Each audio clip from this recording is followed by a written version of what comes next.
Bismillahirrahmanirrahim. I'm Dr. Mohibullah Wazir, and the topic is the thyroid gland. Thyroid and parathyroid glands, these are endocrine glands. And thyroid gland, it lies at the anterior surface of the neck or trachea, and it is very important that it is responsible to regulate the metabolism, the growth, the development, control of the heart rate, and muscular and digestive system, and brain development, and bone function, and behavioral functions, and so many through its hormone. And it needs iodine for its functioning to produce the hormones. It lies over here, just anterior to the neck, just below the Adam's apple, and it is butterfly shaped, and it consists of lobes, right lobe and left lobe, connected to one another by the isthmus, which connects the two. And sometimes one lobe extending from the isthmus superiorly, if present, that is being called as pyramidal lobe of the thyroid gland. And this pyramidal lobe may be connected by a fibrous tissue or muscle to the cricoid cartilage, and if it is connected, then this musculofibrous band, it is being called as levator glanduli thyroidi.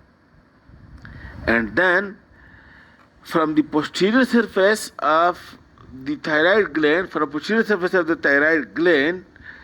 usually a pyramidal extension posteriorly from the lower part of the posterior surface of the thyroid gland, a pyramidal extension posteriorly, and that small projection from the lower part, from the posterior surface of the thyroid lobe, that is being called as tubercle of Zucker-Kandi. And that is important during total thyroidectomy surgery. And all these thyroid gland, and then deep to it lies the trachea, and look, this is the larynx, then the trachea, then the pharynx, and then the esophagus. These are the midline structures. Number one is the trachea, then behind that is the esophagus, and above that is the larynx and pharynx. All these structures anterior to it lies one sheet of fascia, which is being called as pretracheal fascia. And this is being also called as visceral compartment of the neck, that contains the larynx, the trachea, the pharynx, and the esophagus, and lying anterior over here is the thyroid gland. Then the thyroid gland is being enclosed in a connective tissue capsule, which is called as true capsule of the thyroid gland. Then the pretracheal fascia that lies anterior to the thyroid gland, it also splits around to enclose the thyroid gland, and this outer capsule of the thyroid gland, which is actually the splitting of the pretracheal fascia around the thyroid lobes, that is being called as false capsule.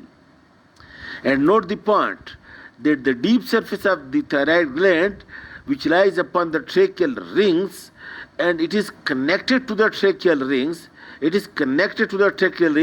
By the connective tissue ligament, or it is maybe the thickening of the capsule and the false capsule on the deep surface, and this connecting of the loops of the thyroid gland to the tracheal rings, that is being called as Berry's ligament, or also called as suspensory ligament. And note, the vertebral level of the thyroid gland, The vertebrae of the thyroid gland from the cervical 5 vertebra, it is from the cervical 5th vertebra till the T1 vertebra. This is the level of the thyroid gland from the C5 to the T1 vertebra. Okay, while the isthmus lies anterior to the rings, to the tracheal rings. Okay, then the lobes and the relations of the lobes to the different surrounding organs I will discuss in the next lecture. Thank you.